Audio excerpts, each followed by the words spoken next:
நேயர்கள் அனைவருக்கும் எனது இனிய வணக்கம். நான் உங்கள் டிஜே சுந்தரபாண்டி, சிவகாசியிலிருந்து. நேயர்களே, தற்போது நம்ம பார்க்க போகிற விஷயம் என்ன அப்படிங்கும்போது 2025ஆம் ஆண்டு ஜூலை மாத பலன்களை பற்றி பார்க்க போகிறோம். இந்த மாத பலன்கள் என்றாலே கோச்சார கிரகங்கள் எந்தெந்த ராசியில் அமர்ந்திருக்கிறார்களோ அந்த ராசியின் அடிப்படையில் உங்களுடைய ராசிக்கான பொது பலன் தான் இப்போ பார்க்க போகிற இந்த மாத பலன். அதாவது மாதம் அப்படின்னாலே இந்த மாத கோள்களாக கருதப்படுகின்ற சூரிய பகவானை தான் ஃபஸ்ட்டு எடுத்துக்கிறோம். சூரிய பகவான் உங்களுடைய ராசிக்கு எந்த இடத்தில் அமர்ந்திருக்கிறார்களோ அதன் அடிப்படையில் உங்களுடைய எதிர்கால சம்பந்தப்பட்ட அந்த மாதத்தில் நடக்கின்ற விஷயங்களை நம்ம கணக்கிடுறோம் அப்படிங்கிறது நிதர்சனமான உண்மை.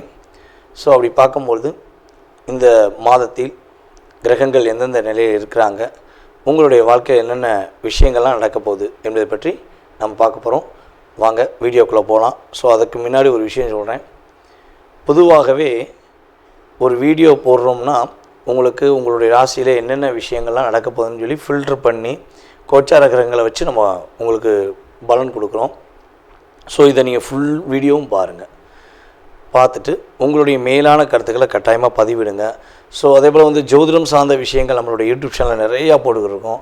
உங்களுடைய நண்பர்களுக்கு, உங்களுடைய உறவினர்களுக்கு தயவுசெய்து ஃபார்வர்ட் பண்ணுங்கள். அதே போல் பார்த்திங்கன்னா இன்னொரு விஷயம், நம்மளுடைய யூடியூப் சேனலை சப்ஸ்கிரைப் பண்ணாதவங்க சப்ஸ்கிரைப் பண்ணிக்கோங்க. ஏன்னா வீடியோ போட்டோடனே உங்களுக்கு உடனே லிங்க் உங்களுக்கு சப்ஸ்கிரைப் பண்ணோடனே உங்களுக்கு நோட்டிஃபிகேஷன் வரும், நீங்கள் வீடியோ பார்க்கலாம். ஓகேவா?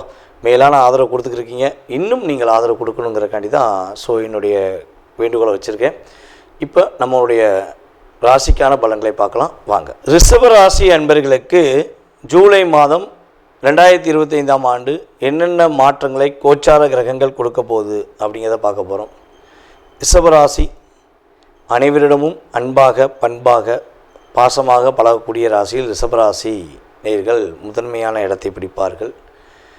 தன்னுடைய சிந்தனைகளை, தன்னுடைய செயல்பாடுகளை எப்பொழுதுமே வெளிப்படையாக பேசி ஒரு ஏமாற்றத்தை சந்திக்கக்கூடிய நபர்கள் தான் நீங்கள்.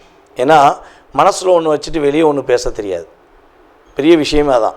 மனசில் பட்டதை வெளியே அப்படியே என்ன சொல்கிறேன்னா, யார் அதை என்ன நினைப்பாங்களாம் யோசிக்காமல் நீக்காடு வெளியே பேசுகிறீங்க. அதே போல் இது வெளியே பேசுகிறதுல ஒரு பக்கம் ஒரு நன்மை ஒரு 50% இருக்குன்னா, இன்னொரு பக்கம் உங்கள்கிட்டயே வாங்கிட்டு உங்களுக்கே பின்னாடி புறன்னு சொல்லுவவர்கள் நிறைய பேர் இருப்பாங்க. ஸோ அதில் நிறைய நேரத்தில் உங்களை அறியாமல் நீங்கள் டிஸ்டர்ப் ஆவீங்க. அதே போல் நீங்கள் ஒரு பிளான் போட்டிங்கன்னா அந்த பிளானை பற்றி வெளியே எப்போ சொல்கிறீங்களோ அப்போ தான் நீங்கள் லாக் ஆகிறீங்க. மனசுக்குள்ளே ஒரு பிளான் போட்டு இதை பண்ணிடலாம், இதை ஜெயிச்சிடலாம்னு நினைப்பீங்க. நீங்கள் செஞ்சு முடிக்க முன்னாடி உங்கள் கூடவே இருந்தவங்க அந்த பிளானை வாங்கி என்ன பண்ணுவாங்கன்னா அவங்க பேரும் புகழும் வாங்கிட்டு போயிடுவாங்க. ஸோ நம்மளுடைய ரிஷபராசிக்காரர்கள் எந்த ஒரு ரகசியமாக இருந்தாலும் சரி முடிஞ்ச அளவு வெளிப்படையாக சொல்லாமல் நீங்கள் முயற்சி எடுத்தீங்கன்னா உங்களுக்கு வெற்றி உண்டுங்கிறத உங்களுக்கு பொதுவாக சொல்கிறேன். ஏன்னா இது பொது பலன் தான் பேசுகிறோம். அப்போ இது ஜூலை மாதத்துக்குன்னு கிடையாது. நம்ம ரிஷபராசிக்காரங்கள் இந்த ஜூலை மாத பலனை புதுசாக பார்க்குறவங்களுக்கும் ஏற்கனவே நம்மளுடைய ராசி பலனை கரெக்டாக ஃபாலோ பண்ணுறவங்களுக்கு இது கட்டாயமாக பொருந்தும். நீங்கள் கரெக்டாக பர்ஃபெக்டாக ஃபாலோ பண்ணிட்டீங்கன்னா உங்களுடைய ரகசியங்கள் எப்போ பாதுகாக்கப்படுதோ அப்பொழுது பொருளாதாரம் வீட்டில் தங்கும் என்பது உண்மை. ஓகேவா? சரி, இப்போ ஜூலை மாதத்தில் கோச்சார கிரகங்கள் எங்கெங்கே உங்களுடைய ரிஷபராசிக்கு அமர்ந்திருக்காங்கன்னு பார்க்கும்போது, ரிஷபராசியின் அதிபதி சுக்கிரன் ராசிக்குள்ளே அமர்ந்திருக்கிறார். சுக்கிர பகவான் ராசிக்குள்ளே அமர்ந்திருக்கிறார். ராசிக்கு 2ஆம் இடத்துல சூரியன், குரு பகவான். அதே போல் பார்த்திங்கன்னா ராசிக்கு 3ஆம் இடத்துக்கு சூரிய பகவான் கிட்டத்தட்ட 17ஆம் தேதிக்கு மேலே உள்ளே போயிடுறாரு. அதே போல் புதன் பகவான் பார்த்திங்கன்னா ஆல்ரெடி உங்களுடைய ராசிக்கு 3ஆம் இடத்துல, 4ஆம் இடத்துல செவ்வாய், கேது. உங்களுடைய ராசிக்கு 10ஆம் இடத்துல ராகு, 11ஆம் இடத்துல சனி பகவான். இந்த கிரகங்களுடைய கோச்சார அமைப்புகள் உங்களுடைய வாழ்க்கை என்ன மாற்றம் கொடுக்க போகுதுன்னா, ரிஷபராசி அன்பர்களுக்கு தொழிலில் நல்ல ஒரு முன்னேற்றத்தை கொடுக்க போகுது கிரகங்கள். இந்த கோச்சார கிரகங்கள் இந்த இடத்துல அமர்ந்திருக்கும் போது என்னென்னா, தொழிலே பண்ண முடியலைங்க, இப்போ கஷ்டமாக இருக்குது, தொழிலை விட்டுட்டு போயிடலாமா அப்படின்னு நினைக்கிற ரிஷபராசி அன்பர்கள் யாராக இருந்தாலும் சரி, உறுதியாக தொழிலை நீங்கள் மேன்மைப்படுத்துவதற்கான ஒரு ஆற்றல் வரும். நீங்கள் கண்டிப்பாக வெற்றி பெற முடியுங்கிற தன்னம்பிக்கையை உங்களுக்கு உங்களுடைய ராசியின் அதிபதியும் கொடுக்குறாரு. அதுக்கேற்றவாறு உங்களுடைய ராசிக்கு 3ஆம் இடத்துல சூரியன் உள்ளே வந்தோடனே புதனோடு சேர்ந்து சூரியன் இணைய ஆரம்பிச்சோடனே ஆட்டோமேட்டிக்காக இந்த மாதம் எண்டுக்குள்ளே மறுபடியும் நான் தொழிலை புதுப்பிக்கிறேன், என்னால் தொழில் நடத்த முடியும் அப்படிங்கிற தன்னம்பிக்கை உங்களுக்கு வந்துவிடும் என்பது நிதர்சனமான உண்மை. பண பழக்க வழக்கம் கொஞ்சம் நன்றாக இருக்கும். பணம் எங்கேயாச்சும் பணம் கேட்டிருக்கீங்க கிடைக்கல அப்படின்னு வருத்தப்பட்டீங்கன்னா ரிஷபராசி என்பவர்களுக்கு உறுதியாக பண புழக்க வழக்கம் அதிகரிப்பதற்கான ஆற்றல் செயல்பாடுகள் ஏற்படுதுங்கிறத பார்க்குறோம். சரி, நீங்கள் ஒரு நல்லா யோசிச்சு பாருங்களேன். ரிஷபராசிக்காரங்களுக்கு ஒரு பொதுவாக ஒரு விஷயம் சொல்கிறேன். உங்கள் கையில் பணம் இல்லைங்கிற சூழ்நிலை எப்போ வரும்னா, அடுத்தவங்க பிரச்சனைக்கு போய் எப்போ நீங்கள் பணத்தை கொடுத்து உதவுறீங்களோ அப்போ தான் உங்களுக்கு பிரச்சனையே வரும். அதே போல் ஒரு டாக்குமெண்ட் உங்களுக்கு ஒரு பத்திரம் குறையுது, ஒரு பிரச்சனை வருது அப்படின்னா அதுக்கு காரணம் என்னென்னா, நீங்கள் யாருக்காவது ஜாமீன் கையெழுத்து போட்டிருப்பீங்க. ஸோ அதுக்கப்புறம் தான் உங்கள் வீட்டில் ஒரு பத்திரம் குறையும். ஆட்டோமேட்டிக்காக என்ன ஆகும், அந்த ஜாமீன் கையெழுத்து போட்டதுக்காண்டி இந்த பத்திரத்தை உங்கள் வீட்டில் உள்ள பத்திரத்தை அடமானம் வச்சு அந்த அவங்க பிரச்சனை முடிப்பீங்க. ஸோ இதுதான் இயல்பாகவே உங்களுடைய மைனஸ். நீங்கள் அதெல்லாம் கடந்து வந்து இனிமேலாவது உங்களுடைய வாழ்க்கையில் உங்களுடைய முன்னேற்றத்துக்காக, உங்களுடைய குடும்பத்துக்கான முன்னேற்றத்துக்காக வாழணும்னு ஆசைப்பட்டீங்கன்னா, ஜாமீன் கையெழுத்துன்னு ஃபோன் பண்ணி கூப்பிட்டாங்கன்னா உங்கள் ஃபோனை சுவிட்ச் ஆஃப் பண்ணி ஒரு 2 நாள் ஃப்ரீ மைண்டாக ஜாலியாக இருந்தது. தயவுசெய்து அப்படி பண்ணுங்கள். ஏன்னா தேவையில்லாத ஜாமீன் கையெழுத்து போட்டு நீங்கள் மாட்டினது என்னையை பொறுத்தளவு போதுன்னு தான் சொல்லுவேன். ஓகேவா? ஸோ இது ஒரு விஷயம். அதே போல் வந்து பார்த்திங்கன்னா, இந்த கிரகங்களுடைய அமைப்பு ரீதியாக குழந்தை பாக்கியம் கிடைக்கும். ரிஷபராசி என்பவர்களுக்கு குழந்தை பாக்கியம் கிடைப்பதற்கான வாய்ப்பு உண்டு. இவ்வளவு நாட்களாக அதிகமான மன அழுத்தம், தேவையில்லாத கெட்ட பேர், தேவையில்லாத பிரச்சனைகள் கடந்த ஒரு 5 மாத காலமாக ஏண்டா இருக்கும் அப்படிங்கிற நிலைமையெல்லாம் கிரக ரீதியாக ஏற்பட்டுச்சு அப்படின்லாம் இருந்துச்சுன்னா அது குறைஞ்சிரும், நல்லாயிருக்கும். அதே போல் வந்து பார்த்திங்கன்னா, இந்த 1.5 வருஷமாக என்ன சொல்கிறேன்னா, நீங்களாகவே இல்லை. ஏற்கனவே நம்ம வந்து ராகுகேது பயிற்சி வீடியோ பார்த்துட்டிங்கன்னா உங்களுக்கு தெரிஞ்சிருக்கும்.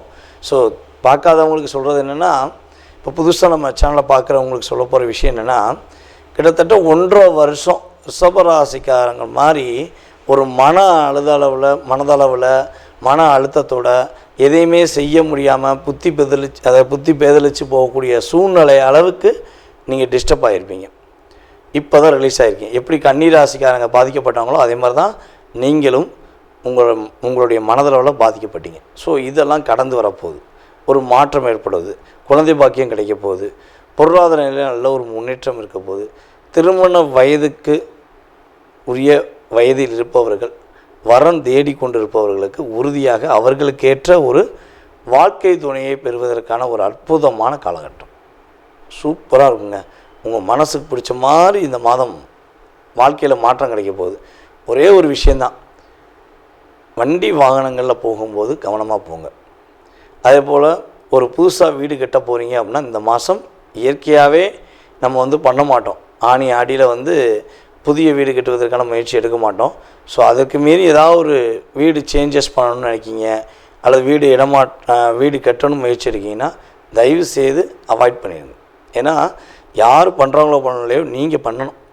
ரிஷபராசி என்பவர்கள் உங்களுடைய ராசிக்கு 4ஆம் இடத்துல, ராசிக்கு 12ஆம் இடத்த அதிபதி, ராசிக்கு கரெக்டாக வந்து பார்த்திங்கன்னா 8ஆம் இடத்த அதிபதி என்று கருதுகின்ற, அதாவது ரிஷபராசிக்கு 12ஆம் இடத்த அதிபதி மற்றும் ராசிக்கு 7ஆம் இடத்த அதிபதி என்று கருதுகின்ற செவ்வாய் பகவான் 4ஆம் இடத்துல கேதுவோடு சேர்ந்து உட்கார்ந்துருக்கிறார். ஸோ அப்போ கேதுவோடு சேர்ந்து அமர்ந்திருக்கிறாருன்னா உறுதியாக என்ன பண்ணணும், வீடு இடமாற்றம் பண்ணக்கூடிய விஷயங்களில் கவனம் செலுத்தணும். கணவன் மனைவி ஒற்றுமை சம்மந்தப்பட்ட விஷயங்களை கொஞ்சம் விட்டு கொடுத்து போங்க. விட்டு கொடுத்து போனீங்கன்னா லைஃப் சூப்பராகும், மாற்றம் உண்டு, வெற்றி உண்டு. செவ்வாய் கேது சேர்க்கைக்கு மட்டும் ஒரே ஒரு வழிபாடு பண்ணிக்கோங்க ரிஷபராசி என்பர்கள். ஒவ்வொரு நாளும், அதாவது முடிஞ்சளவு தினமும் விநாயகரை வழிபாடு செய்யுங்க. இல்லைன்னா கரெக்டாக வியாழக்கிழமை உங்களுடைய வீட்டு பக்கத்தில் இருக்க விநாயகருக்கு போய் நீங்கள் விநாயகருக்கு ஒரு அருகம்புல் மாலை வாங்கி போட்டுட்டு மனசார சாமி கும்பிட்டு வந்தீங்கன்னா விநாயகர் பெருமாள் உங்களுடைய வாழ்க்கையில் அற்புதமான மாற்றத்தையும் மிகப்பெரிய ஒரு முன்னேற்றத்தையும் உறுதியாக கொடுப்பார் என்பது நிதர்சனமான உண்மை. நேயர்களே, தற்போது நீங்கள் பார்த்த விஷயங்கள் உங்களுடைய ராசிக்கான பொது பலன்களே. இது வந்து உங்களுடைய வாழ்க்கையில் 20% உங்களுடைய வாழ்க்கையில் மாற்றத்தையும் ஏற்றத்தையும் கொடுக்கக்கூடிய விஷயமாக இருக்கும். ஸோ இதை தாண்டி உங்களுடைய மனசில் நிறைய கேள்விகள் இருக்கலாம். வீடு கட்டுறதுலேருந்து, கல்யாணம் முடிக்கிறதுலேருந்து, கடன் பிரச்சனையிலேருந்து, உடல் ஆரோக்கியத்திலேருந்து, ஸோ எக்ஸட்ரா இந்த மனிதனுடைய கேள்விகளுக்கு அளவே கிடையாது. அப்படிங்கிற மாதிரி உங்களுடைய மனசில் நிறைய கேள்விகள் இருக்கலாம். ஸோ இந்த கேள்விக்கான பதிலை இந்த வீடியோவில் நம்ம முழுமையாக பார்க்க முடியுமானா 100% கிடையாது. ஏன்னா இது பொது பலன்.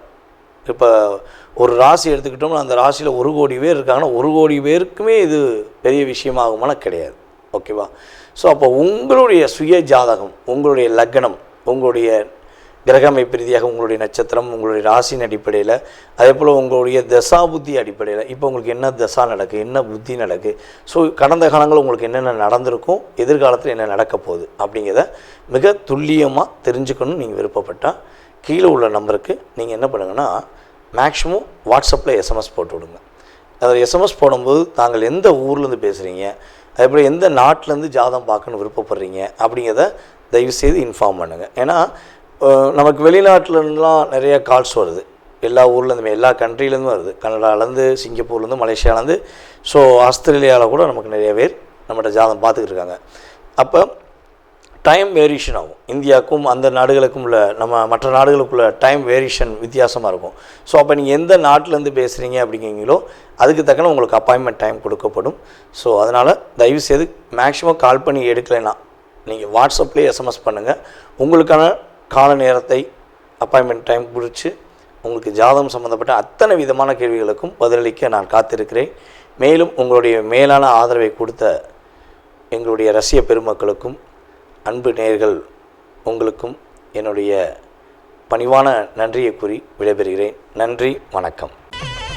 ஸ்ரீ குபேரன் டிவியை பார்த்தமைக்கு நன்றிகள். மேலும் இது போன்ற தகவல்களை தெரிந்து கொள்ள ஸ்ரீ குபேரன் டிவியை சப்ஸ்கிரைப் செய்யுங்கள். மறக்காமல் பெல் ஐக்கானை கிளிக் செய்யுங்கள்.